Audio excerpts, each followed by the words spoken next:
Espera, no te vayas todavía. Dentro de todas las preguntas que me propongo responder hoy, hay una en particular que ahonda en una historia truculenta personal de mi vida que mis lectores más íntimos ya conocen, pero tú es muy posible que no sepas. Mi nombre es Francisco Javier Olmedo, soy escritor de narrativa de horror cósmico y hoy vengo a responder todas vuestras preguntas sobre la mitología lovecraftiana.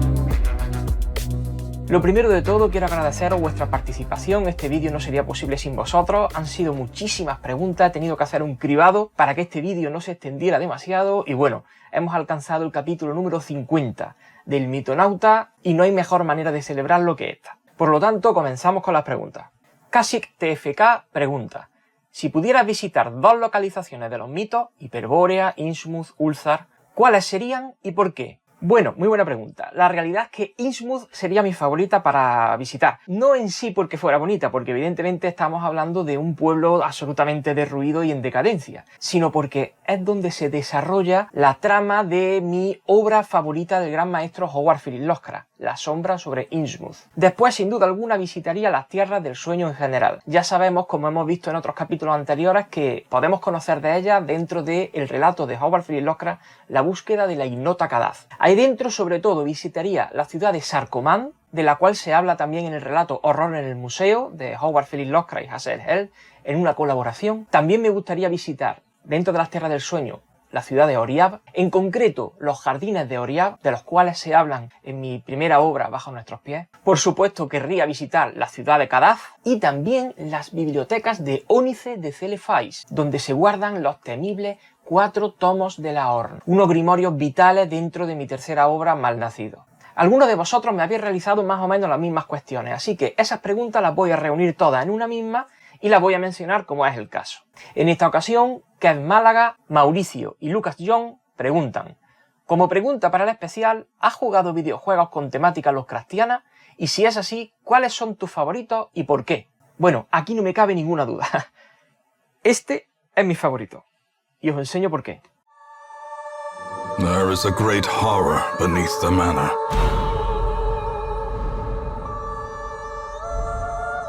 A crawling chaos that must be destroyed. The task ahead is terrible. And weakness cannot be tolerated.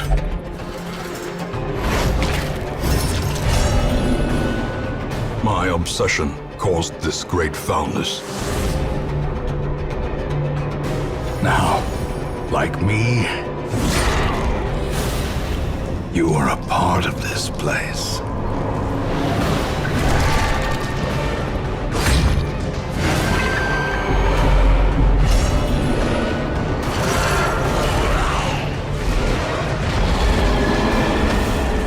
The darkest dungeon.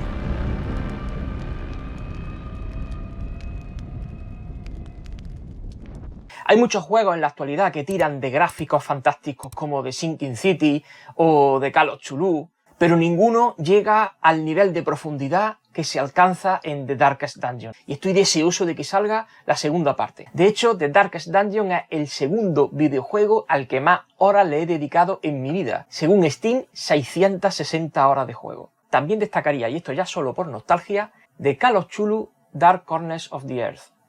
Este videojuego es antiguo, pero representa extraordinariamente bien la escena más trepidante del relato La sombra sobre Innsmouth, que, como he dicho antes, es mi favorito dentro de todas las historias de la cosmogonía lovecraftiana. Ian Genjuro pregunta: ¿cuál es el dios más poderoso de todos los mitos? Bueno, deberíamos concretar a qué te refieres con qué dios es el más poderoso. ¿El que tiene más capacidad de control? ¿El que es más indestructible o más invencible? ¿El que es más inmortal? ¿El que es más antiguo? ¿Podríamos pensar quizá en Cthulhu? En absoluto. Ya comprobaremos en una pregunta posterior que Cthulhu... Entonces, en esos términos, quizás nos iríamos a Azathoth. Pero claro, Azathoth es un dios idiotizado.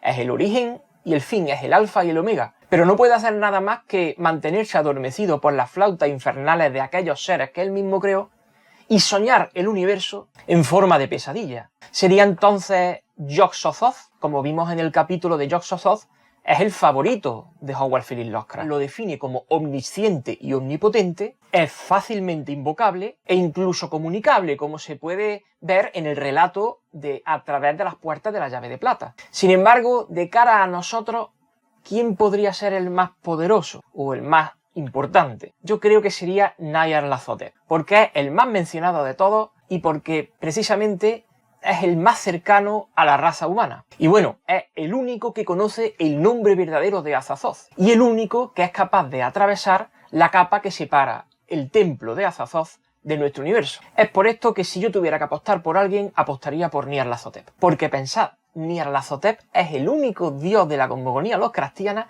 que no nos considera como meras motas de polvo en un universo indiferente. Realmente nos usa para sus oscuros propósitos. Mientras que el resto nos ignora. Por lo tanto, insisto, sería Nyarlathotep. ¿Qué pensáis vosotros a ese respecto? Dejadmelo en los comentarios, me encantará poder debatirlo con vosotros. Eras de Luna nos llega ahora con una pregunta sobre mi carrera de autor. Y dice: como escritor de horror cósmico, ¿cómo planteas la creación de tu cosmogonía y mitología? Creo que es un aspecto complicado del género y difícil de resolver, así que espero tu respuesta. Muy buena pregunta. En realidad todas son fantásticas preguntas. Toda mi mitología, así como mi historia, nacen con un disparador. Siempre hay un detonante que enciende la chispa de la inspiración. En el caso de mi primera novela, Bajo nuestros pies, fue una simple expresión, el dios gestante. Más adelante, mi novela Malnacido fue inspirada por un cuadro del magnífico y extraordinario artista surrealista oscuro Zdzislav Beksinski, este mismo que estáis viendo en pantalla. Toda la novela surgió de ese cuadro y de toda la obra pictórica del autor, la cual no tiene desperdicio y os animo encarecidamente a que le echéis un vistazo. Por otro lado, mi última obra, la tercera del ciclo del Dios de la Carne, El Cuarto Apóstol, ha surgido simplemente de escuchar al coro Tenebrae cantando el Miserere Mei Deus.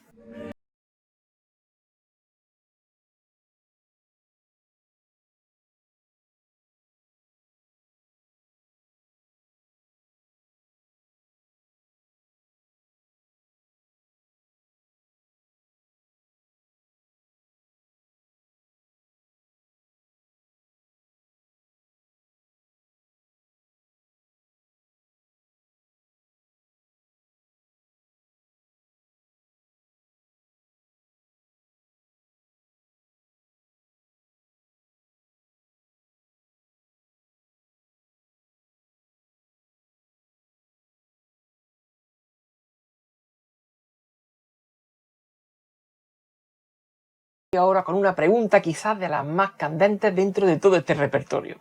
Porque nos dice: ¿se sabe si Lovecraft leyó Drácula? Y si es así, ¿dejó escrita su opinión? Bueno, amigo Alejandro, me veo en la obligación de decirte, en estos momentos puedo derribar de una sola patada el amor que pueda sentir por Bram Stoker, el creador de Drácula. Y entra en consonancia con la impresión personal mía a la hora de haber leído otros relatos diferentes de Drácula, pero del mismo autor. Y es que Lovecraft, en una carta a Donald Wandrei, que ya sabéis que forma parte del círculo Lovecraft, en el año 1927, un 29 de enero, le dijo: ¿has leído algo de Stoker además de Drácula? La joya de las 7 estrellas es bastante justa, pero la guarida del gusano blanco es absolutamente el desorden más amorfo e infantil que he visto entre cubiertas de tela. Y eso a pesar de una idea magnífica que normalmente se consideraría casi infalible. Stoker estaba absolutamente desprovisto de sentido de la forma y no pudo escribir una historia coherente para salvar su vida. Todo lo suyo pasó por las manos de un reescritor, excepto quizá el gusano blanco. Y es curioso notar que uno de nuestro círculo de periodistas aficionados, una anciana llamada señora Miniter, tuvo la oportunidad de revisar el manuscrito Drácula, que fue un lío diabólico antes de su publicación, pero la rechazó porque Stoker se negó a pagar el precio que la dificultad de la obra la obligaba a cobrar. Stoker tenía una mente brillantemente fantástica, pero era incapaz de dar forma a las imágenes que creó. Y no solo eso, sino que también le escribió a R.H. Barlow el 10 de diciembre de 1932 que Stoker era un escritor absolutamente inepto cuando no lo ayudaban los revisores, y su guarida del gusano blanco es tan mala que muchos la han confundido con algo burlesco, Conozco a una anciana que casi tuvo el trabajo de revisar Drácula a principios de la década de 1890, vio el manuscrito original y contó que era un desastre terrible. Finalmente, alguien más, Stoker pensó que su precio por el trabajo era demasiado alto, le dio la forma que ahora posee. Es decir, Stoker no era un buen escritor. Era un buen creador, pero no un buen escritor. Esa misma sensación la he tenido yo cuando he leído otras cosas del autor. Disculpa si no lo sabía y acabo de derribarte un mito. C. Blanco, Horror Writer, pregunta: ¿mejores módulos para jugar a rol Lovecraftiano? ¿Anécdotas o partidas épicas de rol Lovecraftianas que quieras comentar? Bueno, la realidad es que no he jugado demasiado al rol. Evidentemente el mejor rol Lovecraftiano lo tenemos en el juego La Llamada de Cthulhu. Y creo que por unanimidad la mejor campaña del mismo es Las Máscaras de Nyarlathotep. Pero en este caso, por desgracia, no tengo ninguna anécdota especial que contar, puesto que la última vez que jugué fue hace muchísimos años. Cuando hablo de muchísimos años, estoy hablando de cerca de mínimo 25, y no fue demasiado lo que jugué, ya que principalmente mi época de rol estuvo más orientada al Dungeons and Dragons. Martin Zenikel nos pregunta ahora: excelente vídeo, muchísimas gracias. Mi pregunta es: ¿cuál de los dioses de todos los miembros del círculo te parece más interesante que no sea de Lovecraft? Bueno, creo que lo he dicho en alguna otra ocasión. Y nos iríamos en primera instancia a Aboth, fuente de inmundicia. Y en segundo lugar a Ubo Sazla, del cual también hemos hablado en el Mitonauta, el origen unigénito. Es muy posible que sea también porque ambos se parecen un poco a los Shoggoth, que ya sabéis que son mis criaturas Lovecraftianas favoritas. Y sobre todo en el caso de Aboth, porque resulta un dios que se alimenta de la inmundicia del ser humano. Ambos dioses son de Clark Ashton Smith. John Yellow nos pregunta ahora: un vídeo muy interesante, muchísimas gracias. Mi pregunta para el especial 50 es: ¿cuáles son los autores más cánones del círculo? ¿Lovecraft se carteaba con todos ellos? Creía que al círculo pertenecían Lovecraft, Ashton Smith, Bernard Long, Block y Derleth, pero desde que veo tus vídeos veo que hay muchos más autores. Muchísimas gracias por hacer mención a este detalle y por estar atento a todos los autores que nombro a lo largo de los diferentes capítulos del Mitonauta. Efectivamente, Lovecraft se carteaba con los miembros del círculo, el círculo original, el canónico, que vendría a formarse por el propio Howard Phillips Lovecraft per se, Frank Bernard Long, Donald Wandrei, August Derleth, Clark Ashton Smith, Robert Bloch, Virgil Finlay, que, ojo, era un ilustrador de la revista Weird Tales, que si bien no era escritor, formaba parte del círculo, aunque no se ha mencionado prácticamente nunca precisamente porque no era narrador, pero sí ha ilustrado muchas de las historias de los miembros del círculo, Robert E. Howard y finalmente Henry Kattner. Estos son los miembros canónicos del círculo. Con estos se carteaba Howard Phillips Lovecraft y se vienen recogiendo todas sus misivas dentro de la antología Cartas Celestas. Unas más caras que otras. De hecho, creo recordar que están prácticamente descatalogadas todas y tienen precios absolutamente desorbitados. Aparte de esto, hay otros autores más contemporáneos que, si bien no forman parte del círculo como tal, han expandido de manera tan profesional y constante el universo de los mitos que se consideran dentro de la corriente de expansión de la mitología Lovecraftiana. Son de esos de los que hemos hablado en otros capítulos anteriores, como por ejemplo Lynn Carter, Ramsey Campbell, Richard L. Tierney, Gary Myers, Colin Wilson, Robert M. Price, Hoffman Price y, ¿por qué no?, Francisco Javier Olmedo, ya que, bueno, yo también he puesto mi pequeño granito de arena al universo de la cosmogonía Lovecraftiana y hasta ahora todos mis múltiples lectores coinciden en que, bueno, mis seres deberían estar dentro de ese bestiario natural. Así que muchas gracias a todos los que pensáis de esa manera. Esquemas Médicos nos pregunta ahora: ¿podrían los gatos ayudar nuevamente a Carter a volver al mundo de la vigilia? Muy buena pregunta. Como ya hemos visto en el capítulo de los ciclos oníricos de Randolph Carter, en este caso el gato, animal predilecto de Lovecraft, de hecho tenía un gato que se llamaba Niggerman, habitaban toda la Tierra del Sueño, aunque la mayor parte de ellos se hallaban concentrados en la ciudad de Ulthar. Así que yo creo que sí. Teniendo en consideración que estaban por toda la Tierra del Sueño, es muy posible que pudieran ayudar a Carter a escapar. Además, como animales místicos que son, tenían la capacidad de entrar y salir al mundo de la vigilia y del sueño a voluntad. Fernando Caballero Jiménez nos hace una pregunta extraordinaria, porque tiene una anécdota detrás fantástica y muy emotiva, por cierto. Y dice así: Hola Francisco Javier, me gustaría preguntar qué de cierto hay en la copia medieval del año 1300 del Necronomicon que hay en España en el archivo histórico de Simancas, según el escritor F. Torres Oliver. Saludos. Bueno, debemos agradecer a Torres Oliver junto a Rafael Llopis la formidable labor de traducción que han hecho de todo el elenco de la mitología lovecraftiana al castellano, pues es gracias a ellos que disfrutamos hoy en día de sus magníficos textos, eso sí, editados por editoriales de renombre. Por ejemplo, Alianza Editorial o Valdemar, etc. Hay muchas traducciones por ahí que corren de otras editoriales que nada tienen que ver con las traducciones de estos dos grandes que acabo de mencionar y que de hecho hacen flaco favor a las obras originales traduciéndolas de esa manera tan simple. La cuestión fue que en el prólogo de una de las ediciones de los mitos de Cthulhu, creo que fue la de Alianza Editorial, aquella que yo menciono como la Biblia del horror cósmico, Rafael Llopis quiso hacer un homenaje a su compañero y amigo, Torres Oliver, introduciéndolo directamente dentro de los mitos, asignándole el descubrimiento, por casualidad, de una copia del Necronomicon ubicada en León en el año 1300. Ya sabéis, tal y como hemos visto en el capítulo del Necronomicon, que hay una sombra de leyenda entre si existe o no existe. Ya hizo lo mismo Jorge Luis Borges en la Biblioteca Nacional de Buenos Aires, añadiendo una entrada al índice de los libros indicando que existía una copia del Necronomicon. Y también lo hicieron en Estados Unidos en una revista de antigüedades en la que se vendía una copia original del Necronomicon. Pues en este caso efectivamente no es que exista una copia en Simancas del año 1300 del Necronomicon, sino que Rafael Llopis quiso hacer un homenaje a Torres Oliver de esta fantástica e ingeniosa manera. Nos pregunta de nuevo Alejandro FP, ¿el universo de Conan el Bárbaro se incluye dentro de la mitología de Lovecraft? Bueno, en realidad no. Ni de Conan, ni de Cthulhu el Conquistador, etc. No más allá de ciertas menciones que Robert E. Howard hacía en algunos relatos. Por ejemplo, en la historia Sombra de Hierro a la luz de la luna, Robert E. Howard hablaba de que adoraban a los dioses primigenios. Pero más allá de cosas de ese calibre, no creo recordar que haya muchas más menciones más profundas. De todos modos, si conocéis alguna, por favor, dejadla en los comentarios. Ya sabéis que estoy súper interesado en conocerla. Artur Millán viene a preguntarnos lo siguiente. ¿Cuál es tu top 5 de relatos lovecraftianos y de su círculo?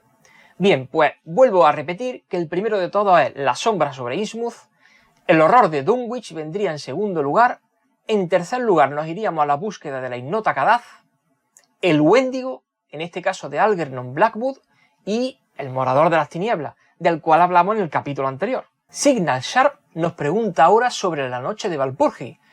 Nos dice, yo no conocía la existencia de algo como la noche de Valpurgi. No sé si está bien escrito. Así que mis preguntas son, ¿qué es la noche de Valpurgi y cuál es su importancia? Bien, es cierto que hemos mencionado en muchos capítulos del Mitonauta la noche de Valpurgi y la noche de los difuntos, pues son fechas relacionadas con el equinoccio o el solsticio, que suelen ser muy eficaces a la hora de realizar ritos o ceremonias de invocación, etc. En realidad el origen de la festividad procede de antiguas celebraciones paganas de origen germano, donde se adoraban e invocaban a dioses de la fertilidad durante la noche del 30 de abril. Es la fecha de transición entre la primavera y el verano. Son noches en las que se prenden hogueras y se montan fiestas, cuestiones que fueron adoptadas en algunos momentos de la historia y por ciertas culturas para uso de la brujería.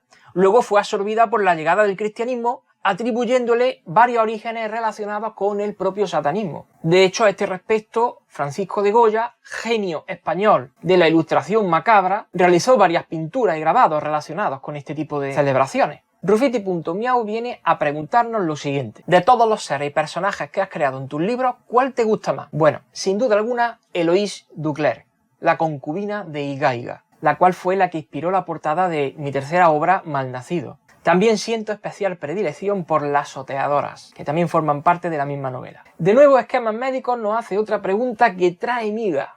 Nos dice, ¿qué fue lo que pudo haber sido aquello que asesinó a Warren en la cripta donde se separó de Carter?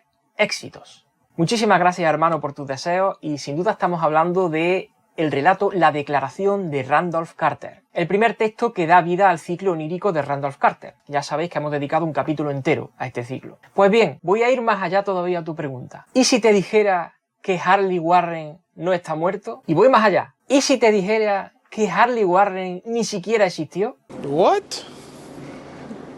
Bro, what are you talking about, man?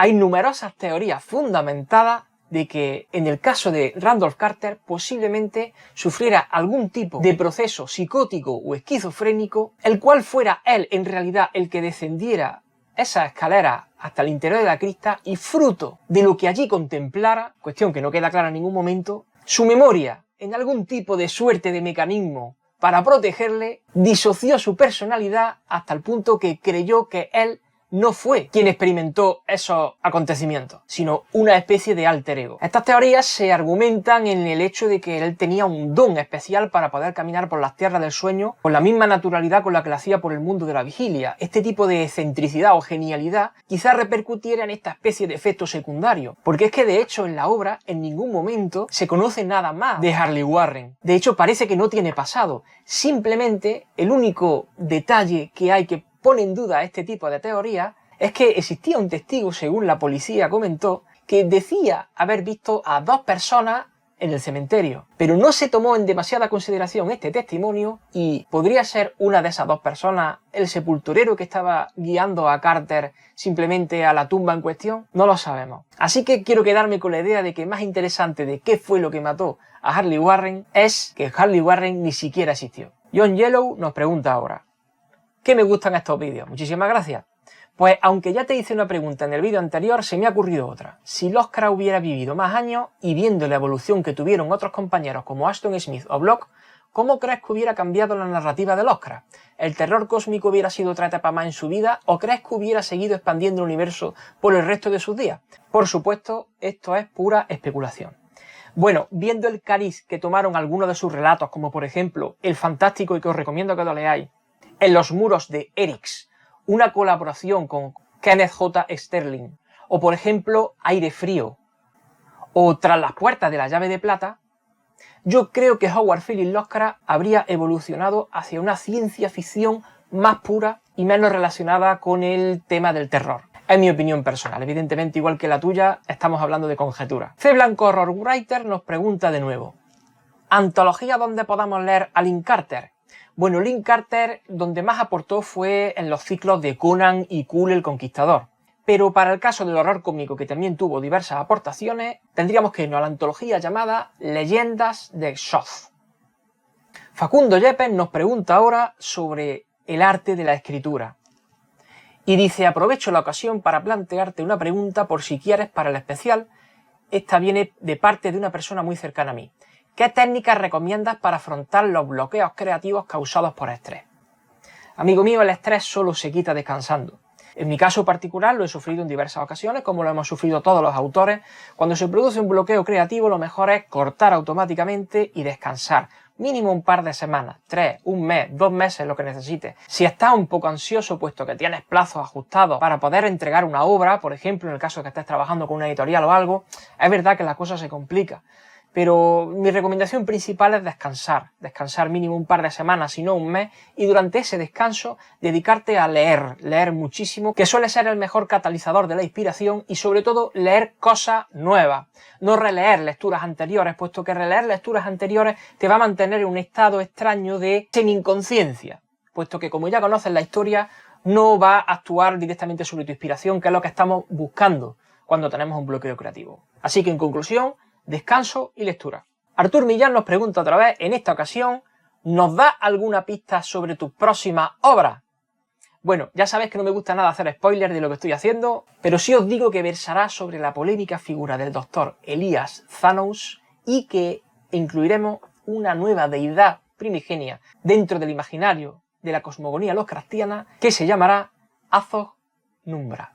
Mauricio y Morgana de Avalon nos preguntan en esta ocasión: muy buen vídeo, como siempre, muchísimas gracias. En cuanto a las preguntas, no sé si habrás contestado a estas por alguna otra red. ¿Cuál es el orden de lectura de tus libros?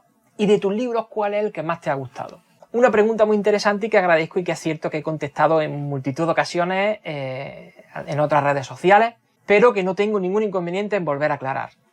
Ya sabéis que en la actualidad son 4 las obras que tengo publicadas y que el orden de lectura, en realidad todas mis obras son autoconclusivas y se pueden leer de manera independiente, aunque forman parte de una misma mitología. Yo recomendaría como orden de lectura el orden cronológico de publicación. Nos iríamos en primera instancia a Bajo nuestros pies, ¿De acuerdo? Que os recuerdo que es una novela que ganó el premio Foro Libro 2018 a la mejor novela del año, y es la novela que inicia el ciclo del dios de la carne. Después seguiríamos con La codicia del pescador, que es una novela un poco más corta que abre un arco narrativo donde se desarrolla un acontecimiento que en Bajo nuestros pies queda meramente mencionado. En tercer lugar nos iríamos a Malnacido. Es la que resulta mi obra más extensa y sin duda alguna mi favorita. También fue galardonada con el premio Foro Libro 2020 a la mejor novela del año, y en este caso esta obra tiene muchísimo de mí, ya que el mismo protagonista comparte mi historia, mis tristezas, mis anhelos y mis miedos. Al margen de que es la obra en la que doy forma a mi deidad primigenia favorita, Igaiga. Por último nos iríamos al Cuarto Apóstol. Es una novela de longitud intermedia entre las otras, pero sin duda alguna es la que tiene la edición más elaborada y la más densa de todas. Es una novela que cierra el ciclo del dios de la carne, contando la historia del Templario Negro y cómo se expandió por España el culto al dios de la carne, y hay que tomarla con pausa y beberla muy despacio, pues se trata de un brebaje muy denso y amargo. Lucas John nos pregunta ahora, ¿crees que los mitos puedan tener buen efecto si se plantearan en tiempos actuales, en la era digital? No he podido encontrar muchas salvo el cómic Neonomicon.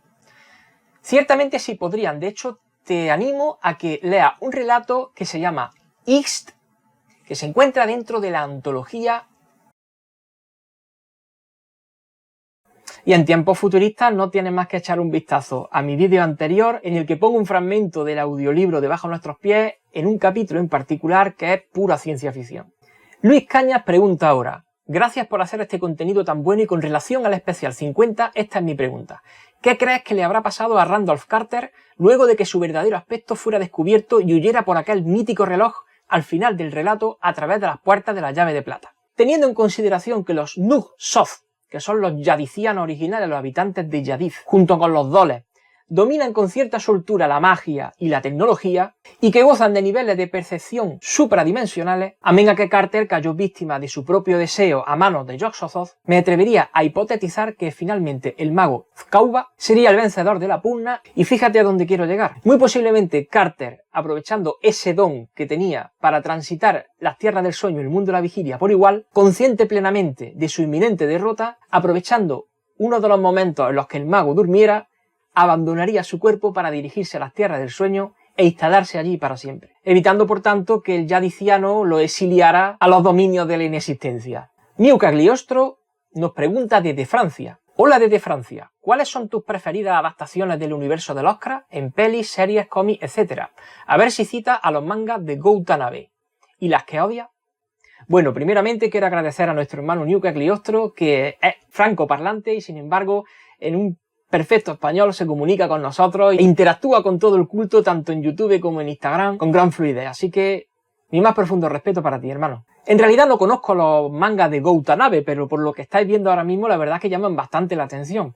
Por otro lado es verdad que no suelo ver películas si antes he leído los relatos o los libros, entonces no conozco demasiadas adaptaciones buenas que digamos, bien de serie o bien de película, de videojuegos ya hemos hablado antes. Lo que sí sé, por ejemplo, es que no pienso ver Territorio Lovecraft. Perdonadme si estoy equivocado, pero conociendo los ideales de Howard Phillips Lovecraft relacionados con su racismo y tal, e intuyendo más o menos de qué va la serie, pues me resulta una osadía el simple hecho de escribir esa novela y luego después publicar una serie. Parece ser que la última película de Nicolas Cage, El color que cayó del espacio, está teniendo muy buenas críticas y es posible que la vea.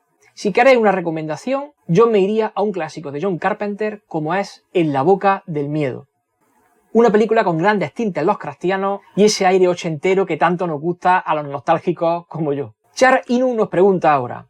Saludos Olmedo, te dejo la pregunta. ¿Se podría decir que la mitología de Lovecraft comparte universo con los ciclos de Clark Ashton y con Conan y Cole de Robert E. Howard? Bueno, en el caso de Conan y Cole ya lo he comentado antes a nuestro hermano Alejandro FP, pero sí es verdad que en el caso de Clark Ashton Smith sí se considera al ciclo de Hiperbórea dentro de los mitos de Cthulhu. La única diferencia está en que el ciclo de Hiperbórea está mucho más relacionado con la fantasía que con el horror cósmico, pero sí, podríamos decir que sí, que está dentro de los mitos de Cthulhu Clark Ashton Smith.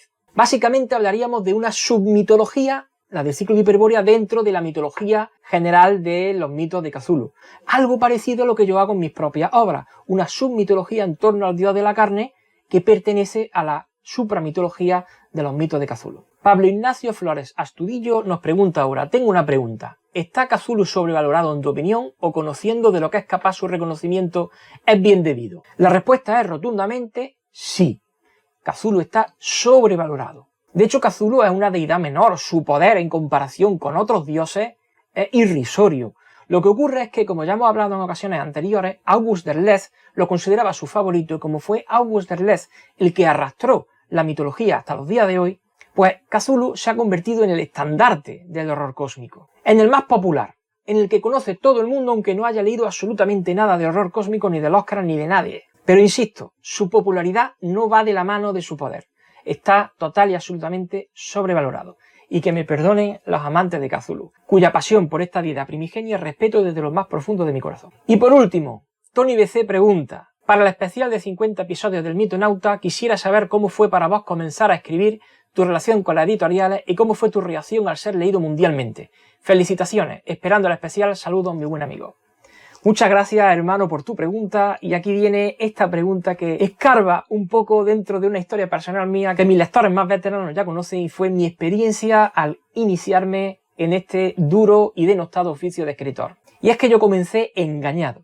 Yo había escrito desde siempre, desde muy pequeño he estado escribiendo, pero nunca había publicado nada. Siempre escribía para mí y para las pocas personas que me conocían y que se dignaban un poco a leer algunos de mis relatos o de mis historias. La cuestión fue que un día, una vez que ya consideré que mi prosa estaba lo suficientemente depurada, porque para poder arrancar a escribir bien tienes que haber leído mucho antes, me topé por casualidad con un seminario para escritores que daba una editorial que prefiero no mencionar, el cual en realidad se trataba de una campaña de marketing de sus servicios y que yo, tantas eran las ganas que tenía de ser un escritor reconocido, piqué el anzuelo. Dentro de ese seminario estuvieron contando de cómo funcionaba el mundo editorial y que descartaban la práctica mayoría de manuscritos que les llegaban. De hecho, solamente cogían en torno a un 0,03% de los manuscritos que les llegaban. A esto fue que, como yo estaba al punto de terminar mi primera obra, Bajo nuestros pies, tras concluirla me ofrecía entregarles el manuscrito. Muy poco después me contestaron y me dijeron que, wow, qué historia tan magnífica, que querían trabajar conmigo y que querían ser mis representantes. Imaginaos cómo me puse yo en ese momento, estamos hablando del año 2017. Estaba pletórico. Acudí personalmente a la editorial incluso para hablar con la editora. Vi cómo tenían aquello montado extraordinario, era una empresa grandísima con una imprenta enorme. Y en ese momento me estuvieron dorando la píldora muchísimo de que yo iba a ser casi el nuevo Stephen King español, etcétera, etcétera. Incluso me hablaron de las cantidades económicas desbordantes que podría llegar a cobrar en muy poco tiempo. Tanto fue lo que me prometieron. Y tan inocente que yo fui, con mis 37 años por esa época, que me lancé incluso a dejar mi trabajo, dimití. Un trabajo en el que era plantilla, tenía un trabajo fijo, bien reconocido durante 16 años, y lo abandoné simplemente para dedicarme al mundo de la escritura. Por desgracia, cuando empezamos con los procesos de galerada, en los cuales ellos me mandaban a mí las diversas correcciones que hacían del texto, empecé a ver cosas raras y extrañas que no acababan de convencerme y sobre todo, que tuve que pagar yo de mi bolsillo una inversión que no fue demasiado, fueron 1000 euros, pero que consideraba muy extraña cuando realmente ellos iban a sacar rédito de mi trabajo. En ese momento desconocía por completo en qué consistía la coedición, para la cual hay una infinidad de editoriales estafa que se aprovechan de los escritores en ciernes para sacarle todo el dinero. Y eso fue lo que me pasó. Al final me dieron un puñado de libros, en concreto 100, la primera versión de Bajo nuestros pies, llenos de erratas.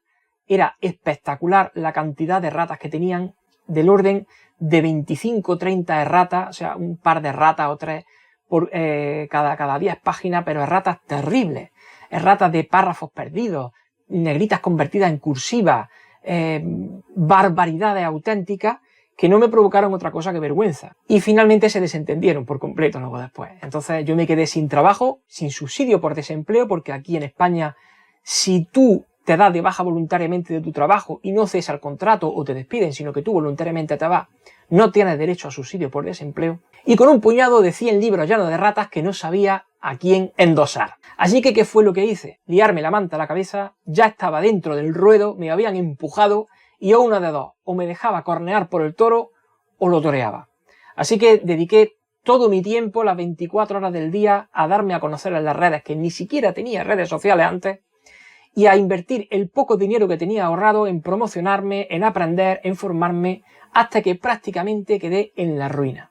Pero en ese punto en el que casi rocé el cero absoluto de la economía, en el que tuve que pedir ayuda para poder simplemente comer al final de mes, el carro empezó a coger un poco de velocidad y empecé a ganar nuevos lectores. Esto me permitió poco a poco a ir recuperándome, hasta que en un largo proceso que puede haber durado un par de años, he conseguido llegar a donde estoy, con 2 premios en mi haber, habiendo dado conferencias internacionales, participando en charlas en universidades y siendo medianamente reconocido como un apasionado del horror cósmico y un divulgador. Esto indudablemente es todo gracias a vosotros, mis seguidores, no solamente aquí en YouTube, sino también en mi cuenta de Instagram y sobre todo a mis lectores. Y muy importante también a todos aquellos que me regalan un poco de su tiempo haciendo una valoración en Amazon, poniendo su opinión de mis libros, puesto que esa es la mejor manera que tenemos los autores menos populares para convencer a los lectores indecisos.